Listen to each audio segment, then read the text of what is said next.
दोस्तों नमस्कार। मैं के आर फौजदार वाईफाई एक्ट में यूट्यूब चैनल में एक बार फिर आपके सामने हाजिर हूँ लेकर के राजस्थान की जलवायु टॉपिक को।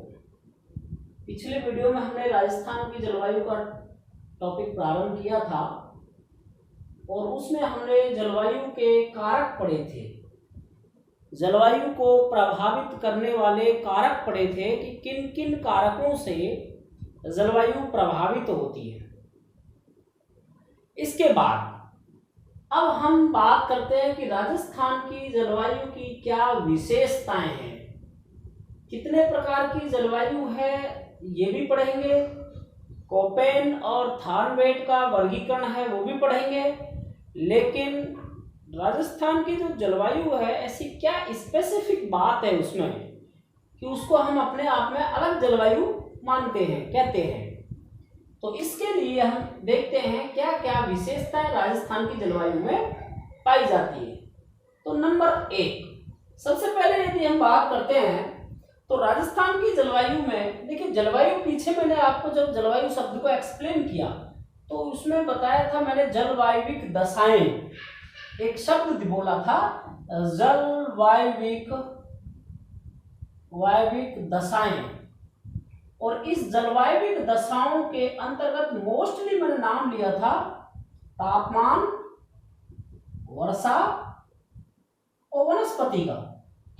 तो हमको ये तीन चीजें इस जलवायु में बहुत खास तौर से देखनी है कि कहां पर कौन सी वनस्पति, तापमान और वर्षा कितनी पाई जाती है। तो जलवायविक कंडीशन के अंतर्गत पहली बात हम लोग वर्षा से लेकर के करते हैं। वर्षा राजस्थान में अनियमित वर्षा पाई जाती है। पहला बिंदु, राजस्थान की जलवायु का पहला बिंदु, पहली विशेषता कैरेक्टरिस्टिक्स की राजस्थान में जलवायु के अंतर्गत वर्षा जो है वह अनियमित, इर्रेगुलर पाई जाती है। इट मीन्स, इर्रेगुलर का मतलब है कभी वर्षा जुलाई में हो जाती है, वर्षा जुलाई में प्रारंभ हो जाती है, कभी अगस्त में प्रारंभ होती है और कई बार ऐसा भी देखने को मिला है जब सितंबर में भी वर्षा प्रारंभ हुई है। तो इसलिए ये अनियमित है, यानी इर्रेगुलर है। कोई रेगुलरिटी नहीं है कि इस समय में आपकी वर्षा हो जाएगी। उसके बाद दूसरा बिंदु आता है राजस्थान की वर्षा का, जलवायु का विशेषताओं में अनिश्चित वर्षा। अनिश्चित वर्षा यानी कि निश्चितता नहीं है कि कितनी मात्रा में वर्षा होगी। किसी वर्ष 60 सेंटीमीटर वर्षा हो गई, किसी वर्ष 50 सेंटीमीटर वर्षा हो गई, किसी वर्ष 10 सेंटीमीटर ही वर्षा हुई, किसी वर्ष अकाल पड़ गया। तो ये चीजें क्या हैं? ये अनिश्चित हैं। इसके बारे में ये नहीं कहा जा सकता, निश्चित नहीं किया जा सकता कि राजस्थान में इतनी वर्षा होती है या होगी ही। इसलिए ये एक राजस्थान की जलवायु की विशेषता है जिसको हम कहते हैं अनिश्चित वर्षा।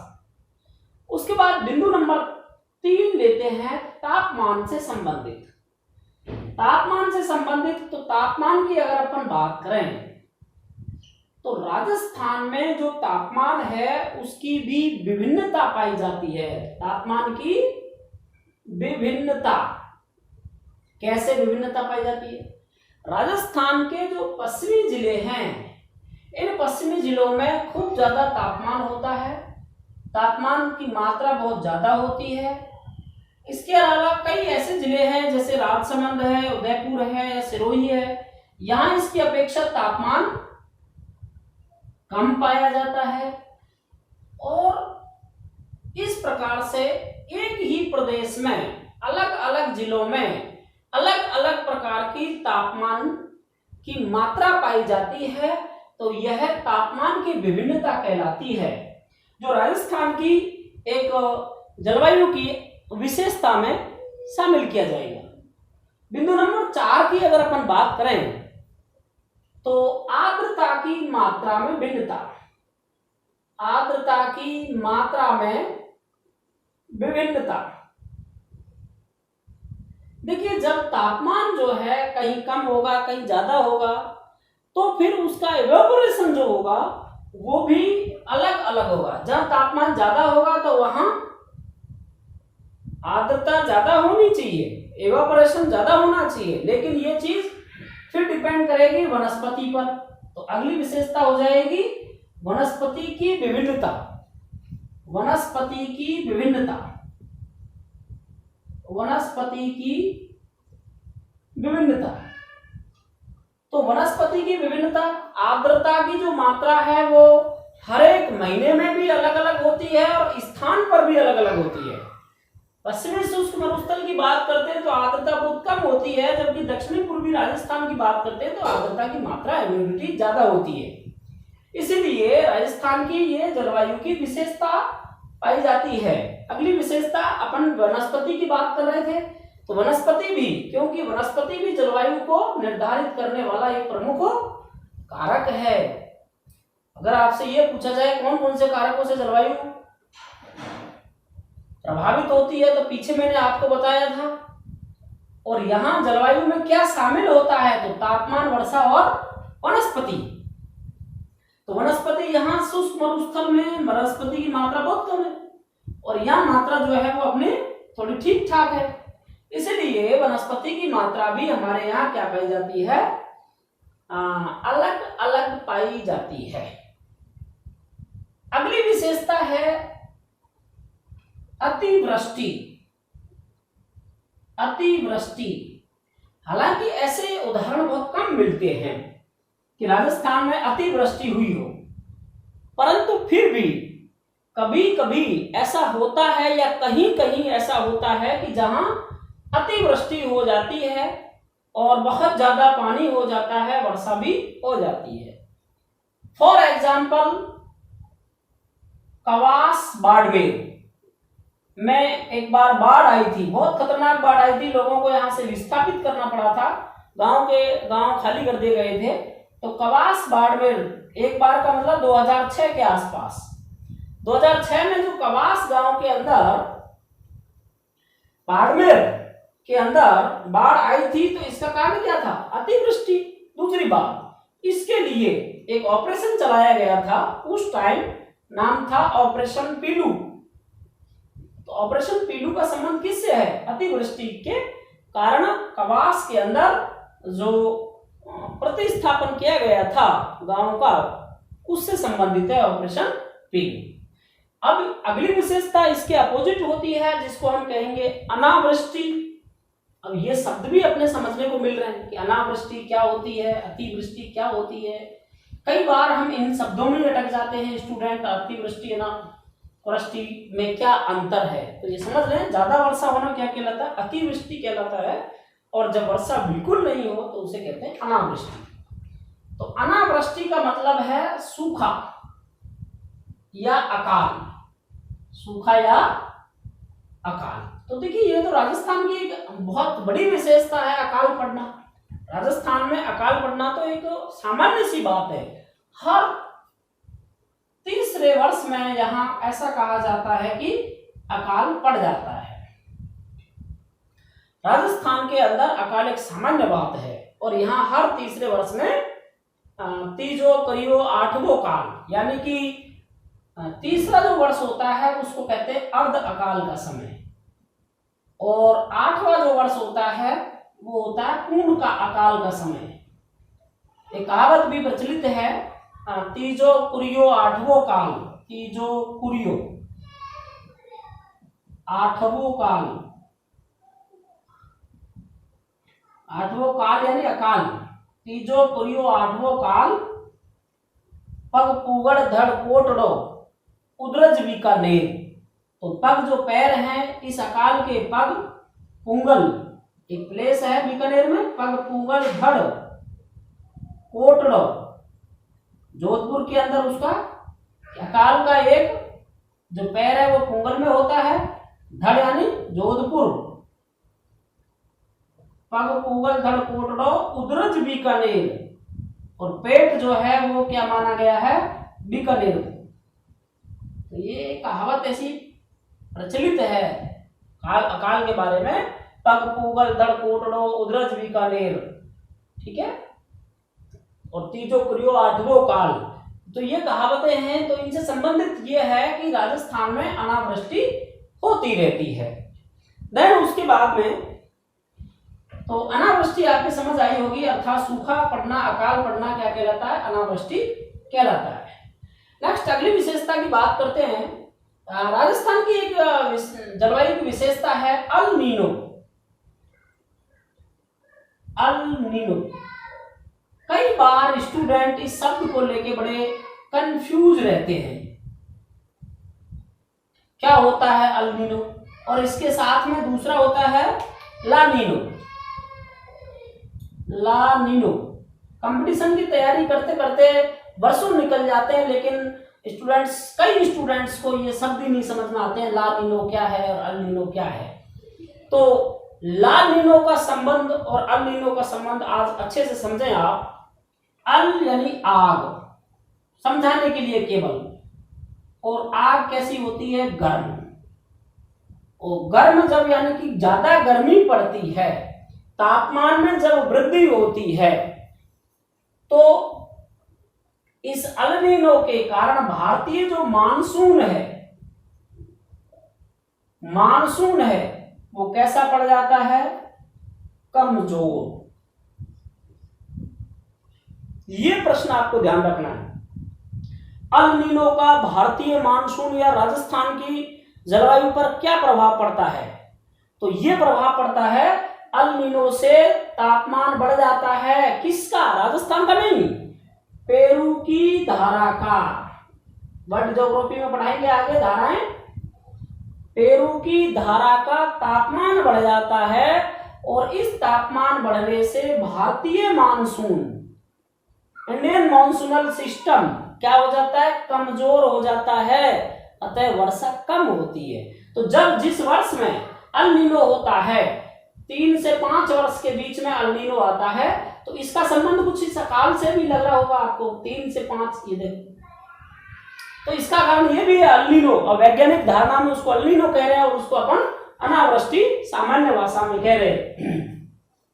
ला नीनो का संबंध है जब पेरू की धारा का तापमान कम हो जाता है, तो भारतीय मानसून प्रबल हो जाता है, भारतीय मानसून प्रबल हो जाता है। मैं यहां शॉर्ट में आपको ये दोनों चीजें समझा रहा हूं, अल नीनो और ला नीनो। जब हम इंडियन ज्योग्राफी पढ़ेंगे या वर्ल्ड ज्योग्राफी पढ़ेंगे, उस समय इनको हम डिटेल से मैप पर एक्सप्लेन भी करेंगे कि कौन सी धारा पर क्या इफेक्ट होता है धाराओं के अंतर्गत। लेकिन जो बच्चे केवल राजस्थान ज्योग्राफी जिनके काम की है, वो इतना सा समझ रहे हैं कि अल नीनो से भारतीय मानसून कमजोर होता है और ला नीनो से भारतीय मानसून प्रबल होता है। यही से प्रश्न आपका बनता है।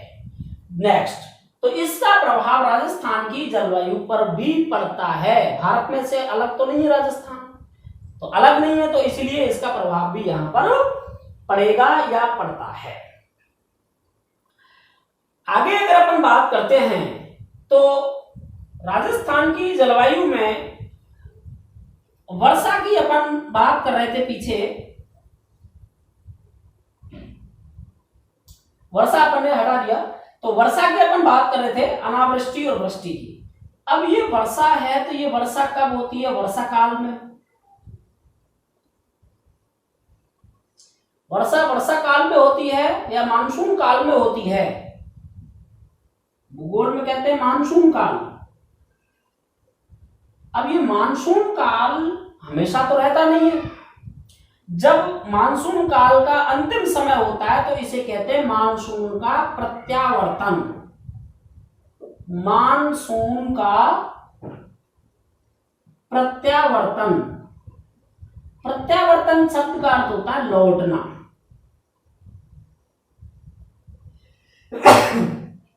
मानसून का लौटना। तो मानसून का लौटना क्या है और कब होता है? तो अक्टूबर से दिसंबर के मध्य। अब देखिए इसमें दो शब्द है, एक अक्टूबर और दूसरा दिसंबर। राजस्थान में मानसून का प्रत्यावर्तन पूछा जाए तो शब्द आएगा अक्टूबर। भारत से प्रत्यावर्तन पूछा जाए तो शब्द आएगा दिसंबर। तो इस समय में मानसून लौट जाता है, क्योंकि मानसून जब आता है उस समय वर्षा होती है, इसे हम वर्षा काल या मानसून काल कहते हैं। और जब मानसून काल का अंतिम समय होता है अक्टूबर, जुलाई, अगस्त, सितंबर और अक्टूबर। अक्टूबर के समय में जब राजस्थान से ये लौट रहा होता है तो अब वर्षा होना बंद हो जाती है। अब प्रश्न होता है कि राजस्थान से मानसून क्यों लौटता है, क्यों लौटता है, क्या कारण है? तो एक शब्द में उत्तर आपको वहां देना होता है, टिक करना होता है केवल। तो वहां आंसर होगा जलवायविक दशाओं के परिवर्तन के कारण। उत्तर होगा जलवायविक या वायुमंडलीय, दोनों में से कुछ भी शब्द हो सकता है। वायुमंडलीय दशाओं में परिवर्तन के कारण, तो वायुमंडल में या जलवायु दशाओं में ऐसा कुछ परिवर्तन होता है जिसके कारण क्या हो जाता है, मानसून का प्रत्यावर्तन हो जाता है। तो ये हमने देखे हैं शब्द जिनको हम राजस्थान की जलवायु की विशेषता कहते हैं।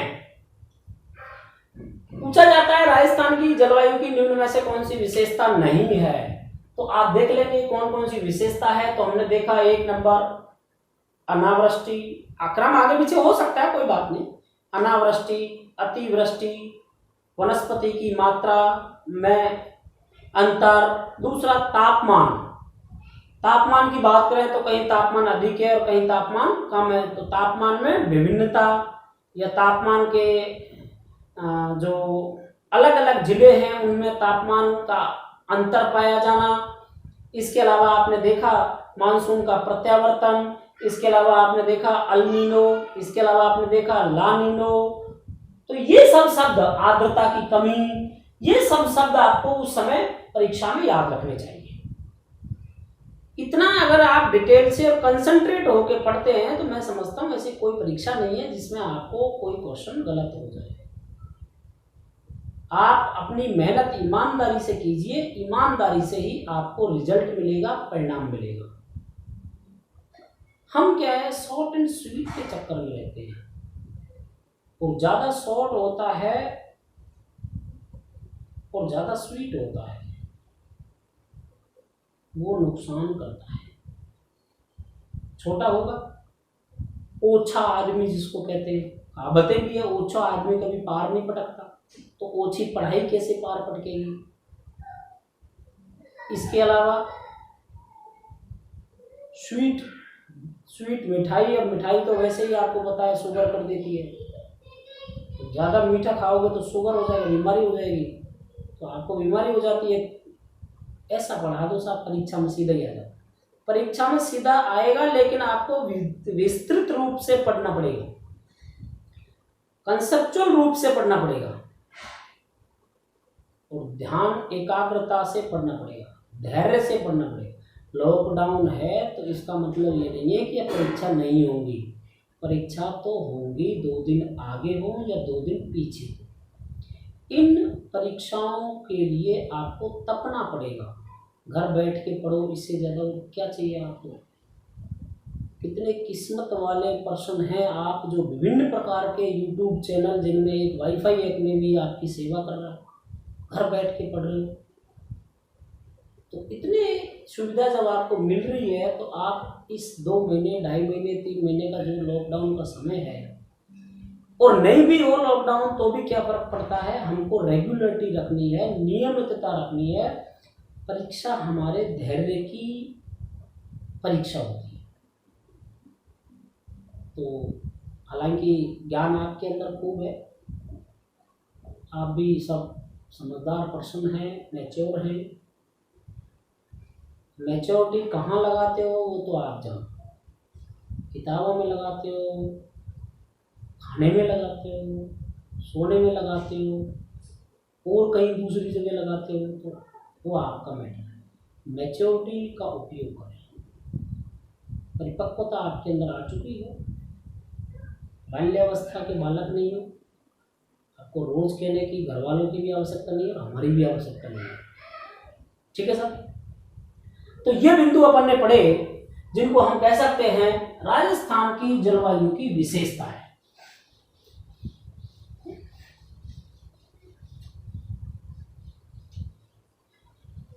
अब हम देखते हैं राजस्थान की जलवायु के प्रकार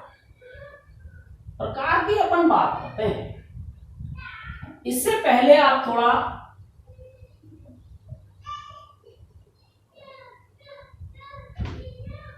तापमान के बारे में देखें राजस्थान में, क्योंकि तापमान एक बहुत ही इंपॉर्टेंट बिंदु है जलवायु में, जिनको हम कहते हैं समताप रेखाएं। तापमान को पढ़ने के लिए हमें समताप रेखाओं का अध्ययन करना होता है।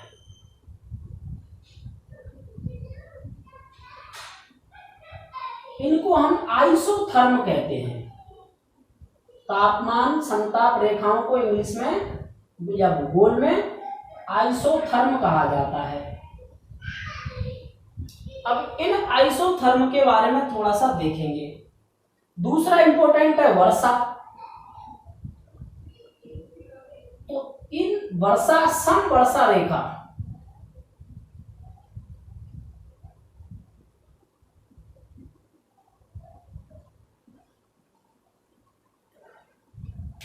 तो इन रेखाओं के बारे में थोड़ा सा आपको अध्ययन होना चाहिए, क्योंकि केवल पुस्तक की लाइन पढ़ने से भूगोल में काम नहीं चलता है।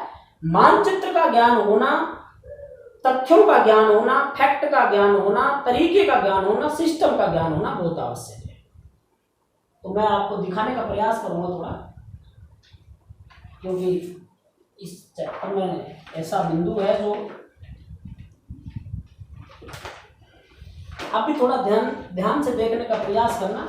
हो सकता है कम दिखे लेकिन दिख जाए।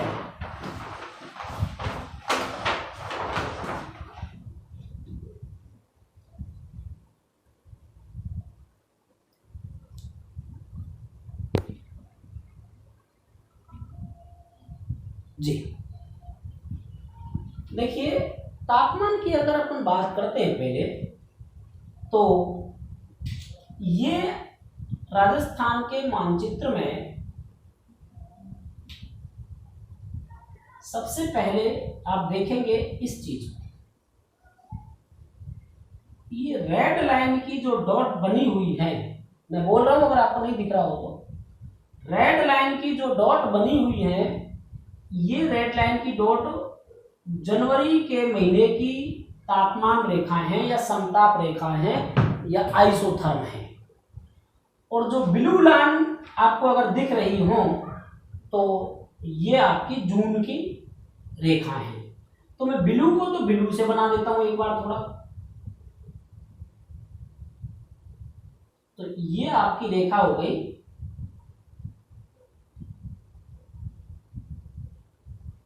जून के महीने की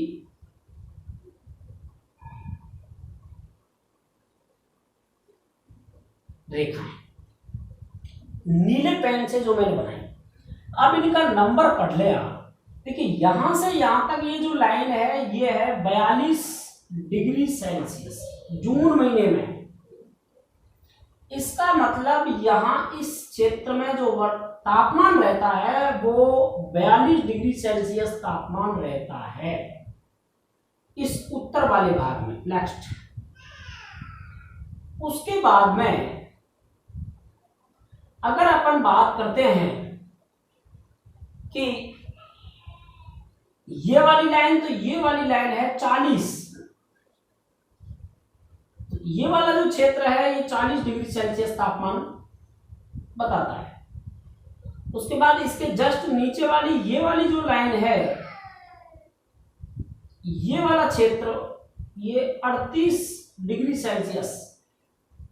अब ये वाला का मतलब देख रहे हैं आप कि यहां पर ये बाड़मेर जिले से दक्षिण में चल रही है और जालौर से गुजर रही है और पाली और अजमेर और फिर चित्तौड़, इस तरीके से। ऐसे प्रश्न आते भी हैं, आपने कभी ध्यान से सुना हो, देखा हो पेपरों को। तो ये चित्तौड़, भीलवाड़ा, अजमेर, पाली, बाड़मेर से कितने डिग्री सेल्सियस तापमान रेखा निकलती है ग्रीष्म काल की? तो 38। फिर देखिए इसके बाद में जालौर और राजसमंद और उदयपुर, इस बीच में ये जो रेखा है ये है 36 डिग्री सेल्सियस, और फिर सिरोही का केवल किनारा ले रही है, ये है 32 डिग्री सेल्सियस। इसका मतलब मैं ये समझता हूं कि ग्रीष्म काल में राजस्थान में क्या होता है? 32 डिग्री सेल्सियस तापमान न्यूनतम समताप रेखा बताती है ग्रीष्म काल में, 32 डिग्री। अब ये वाली रेखा है, ये 40 डिग्री की है। ये तापमान, ये वाला तापमान, ये वाला का मतलब चूरू, नागौर, जोधपुर और बाड़मेर, इनका तापमान, और 12 झालावाड़, कोटा, बूंदी, टोंक, दौसा, अलवर और इससे पूर्व का भाग, ये 40 डिग्री सेल्सियस तापमान के बराबर रहते हैं। ये वाले और ये वाले दो क्षेत्र ऐसे हैं जिनका लगभग तापमान कैसा रहता है? बराबर रहता है। फिर बात करते हैं जनवरी की तापमान की रेखाओं से। अब अपन काले रंग में बनाएंगे इनको, जनवरी वाली को।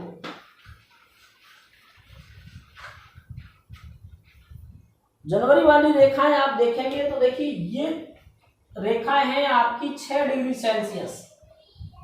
इधर वाला जो तापमान है ये पूरा 6 डिग्री सेल्सियस, और ये जो तापमान है, संताप रेखा है, ये 8 डिग्री। उसके बाद में ये 10 डिग्री इधर वाला, और इसके बाद में नेक्स्ट ये भी आपका 10 डिग्री, ठीक है। और ये वाला जो क्षेत्र बच गया ये, तो ये 9 डिग्री का बच गया बीच में, ये 10 है और ये 8 है। तो आप यूं समझो इधर से तापमान बढ़ता जा रहा है या कम है तापमान। उत्तर की ओर सबसे कम तापमान होता है अपने इसमें शीत ऋतु में, जनवरी के महीने में, गंगानगर में, ध्यान रखें। स्थान विशेष की बात नहीं कर रहा मैं, स्थान विशेष की बात नहीं करके अपन बात कर रहे हैं समताप रेखाओं की। आप चूरू का उदाहरण दे देंगे अभी, तो वो स्थान विशेष की बात कुछ मायने में अलग बात होगी, थोड़ी बाद में बताऊंगा। लेकिन समताप रेखाओं के अकॉर्डिंग आपको यह ध्यान रखना है कि समताप रेखा किधर से किधर बढ़ रही है। तो सर्दी में जैसे जैसे जैसे जैसे समुद्र तल इधर को क्या है, अरब सागर, तो अरब सागर की ओर जैसे जैसे अपन बढ़ेंगे वैसे वैसे क्या होगा, तापमान में वृद्धि हो रही है, अगर आप ध्यान से देख पा रहे हो तो। उसके बाद में बात करते हैं अपन वर्षा रेखाओं की। वर्षा रेखा की बात कर लेते हैं। देखिए ये जैसलमेर का किनारे वाला भाग है, ये 10 सेंटीमीटर वर्षा रेखा को दिखा रहा है। इसके बाद में ये जैसलमेर का दक्षिणी भाग और बाड़मेर का उत्तरी भाग, जोधपुर का एकदम पश्चिमी भाग, बीकानेर का मध्य भाग, ये लगभग 20 सेंटीमीटर वर्षा रेखा को दिखा रहा है। और बाड़मेर का दक्षिणी भाग, जोधपुर का मध्य भाग, बीकानेर का दक्षिणी भाग और हनुमानगढ़ का उत्तरी भाग, मध्य भाग, ये 30 सेंटीमीटर वर्षा रेखा को प्रदर्शित कर रहा है। इसका मतलब यहां से बीच में से अगर अपन एक लाइन बनाए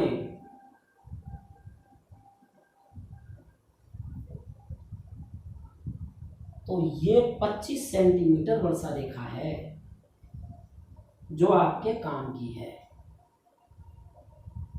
इस 25 सेंटीमीटर वर्षा रेखा के पश्चिम में होता है शुष्क जलवायु, और इस 25 सेंटीमीटर से, और ये देखो 40 सेंटीमीटर झुंझुनू, नागौर का दक्षिणी भाग, जोधपुर का दक्षिणी भाग, जालौर का दक्षिणी भाग, ये 40, और इसके जस्ट आगे चले तो सिरोही के आसपास होके, सिरोही का उत्तरी भाग मतलब, और पाली का मध्य भाग, और अजमेर का उत्तरी भाग, और सीकर और थोड़ा बहुत कोई जयपुर का भाग आता है। तो ये है 50 सेंटीमीटर। तो इस 50 सेंटीमीटर वर्षा रेखा का जो भाग है, इस 50 सेंटीमीटर वर्षा रेखा के भाग में आपको पता है ये अर्ध शुष्क भाग है। तो यहां तक की लाइन तो है शुष्क की, और ये वाला मैं मिटा देता हूं बीच में, ये वाला प्रदेश 50 सेंटीमीटर वर्षा रेखा का किलो 50 है। ये वाला क्षेत्र हो गया आपका अर्ध शुष्क भाग, अर्ध शुष्क जलवायु का भाग। इसके बाद में आता है दक्षिण में 70 और उत्तर में 60। 70 ना होकर उत्तर में क्या होगा 60। दक्षिण भाग में 70 सेंटीमीटर और उत्तरी भाग में 60 सेंटीमीटर। तो ये होता है आपका उपार्द्र भाग। फिर उसके बाद 70 से आगे लेते हैं, देखिए ये दक्षिण में 70 और उत्तर में 60। इसके इधर का भाग तो था उपार्द्र, 70 से 60 के पश्चिम का भाग क्या था उपार्द्र। ये वाला प्रदेश उपार्द्र हो गया। अब इस 70 से लेके दक्षिण में 90 तक, और इधर 60 से लेके और फिर ये 90 तक, ये वाला प्रदेश पूरा ये कहलाता है आर्द्र। कहने का मतलब जो दक्षिणी भाग है उसमें आर्द्र प्रदेश की चौड़ाई कम है, और उत्तरी भाग में आर्द्र प्रदेश की चौड़ाई ज्यादा है। ये हो गया आपका आर्द्र। और लास्ट में ये अलग कलर जो ये 90 सेंटीमीटर वर्षा रेखा का दिखा, बांसवाड़ा और झालावाड़ थोड़ा 12, ये है आपका अति आर्द्र प्रदेश। क्या है अति आर्द्र प्रदेश। तो मैं समझता हूं कि आपको थोड़ा ये समझ में आया होगा, और अपना एटलस निकाल के देखना राजस्थान का वर्षा वाला चैप्टर। देन इसके बाद में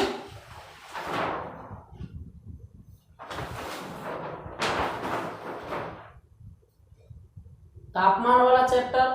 तो वर्षा रेखा आगे वर्षा, तो अपने को तापमान को समझने के लिए एटलस में जो समताप रेखाओं का मानचित्र दिया है वो थोड़ा देखना है। वर्षा के लिए सम वर्षा रेखा का जो मानचित्र दिया है वो थोड़ा देखना है। मानचित्र अपने को देखने होंगे, क्योंकि मानचित्र से आपको इजी हो जाएगा और लॉन्ग टर्म के लिए स्थायी हो जाएगा।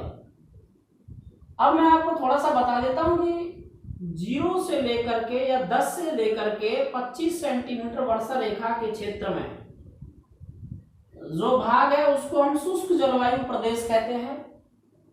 25 से 50 सेंटीमीटर वर्षा वाला जो क्षेत्र है उसको हम अर्ध शुष्क जलवायु प्रदेश कहते हैं, और 50 से 70 सेंटीमीटर वर्षा वाला जो क्षेत्र है उसको उप आर्द्र जलवायु प्रदेश कहते हैं, और 70 से 90 सेंटीमीटर वर्षा वाला क्षेत्र है उसे हम आर्द्र जलवायु प्रदेश कहते हैं, और 90 से अधिक वर्षा वाला जो क्षेत्र है उसको अति आर्द्र जलवायु प्रदेश कहते हैं। इस प्रकार से ये 5 भागों में राजस्थान की जलवायु को या सामान्य रूप में वर्गीकृत किया गया है। भौतिक विभाग को 4 भागों में और जलवायु को 5 भागों में। 2 शब्दों में बड़ा कंफ्यूजन रहता है। भौतिक विभागों को 4 भागों में जबकि जलवायु को 5 भागों में वर्गीकृत किया गया है। अब अगले वीडियो में हम इन 5 क्षेत्रों का वर्गीकरण डिस्क्रिप्शन पढ़ेंगे कि इनकी क्या विशेषताएं हैं, और इन क्षेत्रों में वर्षा तो आपने देख ली, लेकिन वनस्पति कैसी मिलती है, इनमें अलग अलग इनके क्या और कैरेक्टरिस्टिक्स है, क्या विशेषता इनकी स्पेसिफिक है, वनस्पति के कौन से पेड़ पौधे हैं, तापमान वर्षा के और क्या रिलेशंस हैं, ये सब चीज़ें हम आगे के वीडियो में देखेंगे। तो इतना सुनने के लिए धन्यवाद। एक्मे वाईफाई जो आपका चैनल है उसमें आप लोग बड़े डिटेल से सारी चीज़ें पढ़ रहे हैं, समझ रहे हैं। ये आपके लिए एक बहुत ही सुकून भरी बात परीक्षा में एहसास कराएगी और सफलता आपको दिलाएगी। वीडियो को शेयर करें, लाइक करें, सब्सक्राइब करें। धन्यवाद। Thank you. जय हिंद, जय भारत।